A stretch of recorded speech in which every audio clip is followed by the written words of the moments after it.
What's going on, guys? JD at JD's Custom Buggies. Wanted to give you an update on the number 36 Yerf dog. Finally got some time to sink a day into it.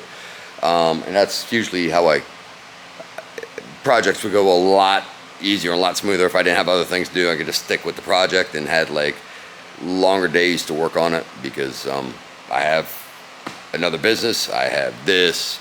So it's very hard sometimes coming in the afternoons and trying to knock out a big chunk with not a whole lot of time before I need to get home, go to bed, and get to sleep and repeat. So we had a race 2 weeks ago at Mesa, had some injured buggies, had to fix them. They are, that path has been cleared.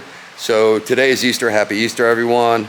Got to sit down and start working on this Yerf again, but yesterday got a good solid 10 hours into it, and what we got accomplished was all front end fabrication was done, painted, waiting to be reinstalled, swing arm painted, ground, cleaned up ground, painted, reinstalled, motor fired up, compression test showed 225 pounds. We did two, forgot to adjust the valve. So the first one I got 200 pounds at 4 cranks, and then the second one we got 225 after we fired it up, and the valve train was a little noisy, so I let it cool down, readjusted the valves, put it back together, got more compression, and ran much better.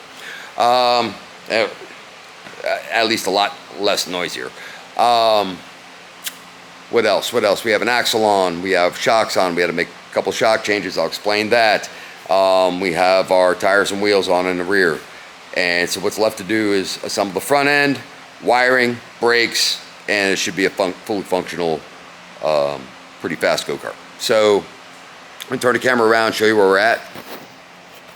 So there we go, our bulkhead's on. We got that dried first, so I went ahead and put that on. Our arms over there. We have our tie rods made. Still have to put the rack on the bulkhead. Swing arm, it's all black now. Motor's in. There's our motor. We got our nice Rattler exhaust over there. We have our axle, and yes, for those who probably know they're Yerf dogs, that's not a stock axle for a Yerf dog. It's actually a Trailmaster axle that I modified. I tend to save a lot of junk, so I cut up some old axles and got the hub off of one and got it in the right spot, welded it back in. So that helped out a lot. I just didn't think a Yerf dog axle was going to hold up very long before we had to address the issues, so we just kind of hit it off at the pass. What else? Okay, so you notice these aren't the shocks that I had on there in the last video. That shock is right there. I had these shocks on. They were from Polaris Predator, I believe, a rear IRS shock. Very stiff. Put it on there, I climbed in the rack and tried to bounce this thing up and down, and it barely moved. So I mean, if you want to put a couple bales of hay or something, some heavy load in the rack, those shocks would probably be the ticket. So these are the Kawasaki front shocks off of some sport quad that were on the back of my Yerf dog. They just so ended up being 16 inches, so it worked out perfect. So we just swapped them out. I know they work. I was racing with them for a while. They're still in good shape. So that's what we got. The other issue I ran into was when I build front ends. Let me give you an example, like the Mach 1 front end on gotbuggies.com, where you send me your spider box, and I modify it and put heim joints on it and a steering rack and change some of the steering geometry in it and tie rods and the whole deal. The shocks that they come with when they go back are stock Trailmaster shocks, which are roughly about 13 and change inches long. So I'm usually accustomed with the stuff that the setup that I've got the jig for the angle I put the heim joints at and this and that and the other thing are basically made for that, somewhere in that ballpark of that length of shock. Well, blaster shocks are 14.5 inches, and so that really didn't work out. And I didn't put any thought into it until I started trying to build up blaster shocks to the spider box.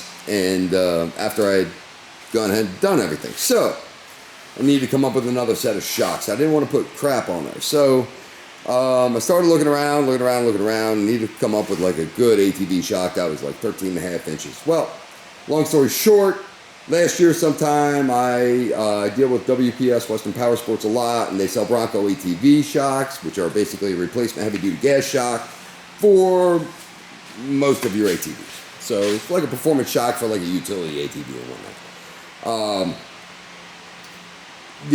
I had ordered a set. I have a 99 TRX 300. I had ordered a set that was supposed to be the right part number for that model. It came in. They came in an inch shorter than stock, so that really didn't work out for me.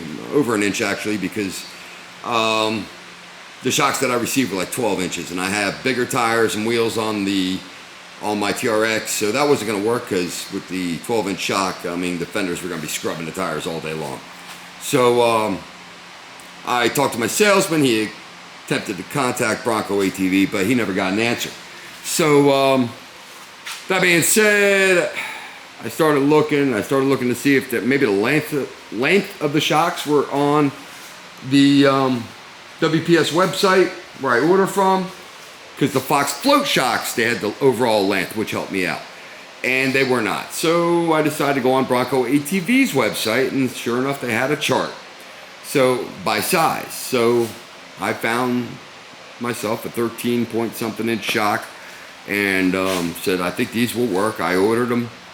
Or actually, before I did that, I went to WPS's site, took the part number, crossed it, and it actually came up as a 9798 TRX 300, which is the right length of the 99. So I don't know what the glitch is there, why they feel that the 99 is an inch shorter than it should be, and it isn't. It's actually, that's the length of the shock I need right there for my TRX 300. So I ordered 2 sets, one for this guy, one for my TRX.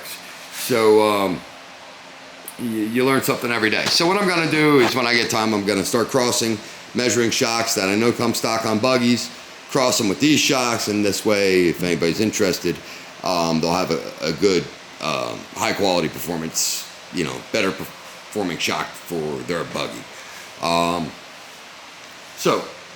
Get off that subject. This is where we're at. So what's left? Left is wiring, brakes, and assembling the front end, if I hadn't said it already. So what I plan on doing is, when I wire this, I'm probably going to try and do a video. It might be a 2-parter, but what I want to do is, and it won't be textbook wiring, because obviously the locations will be different, this and that, but what I feel that I can help is that by doing wiring from scratch and kind of telling or showing you what these components are, what they do, how they should be wired, and why they're wired the way they are as I go through it and I'm doing it, that might help people, help give people a basic understanding.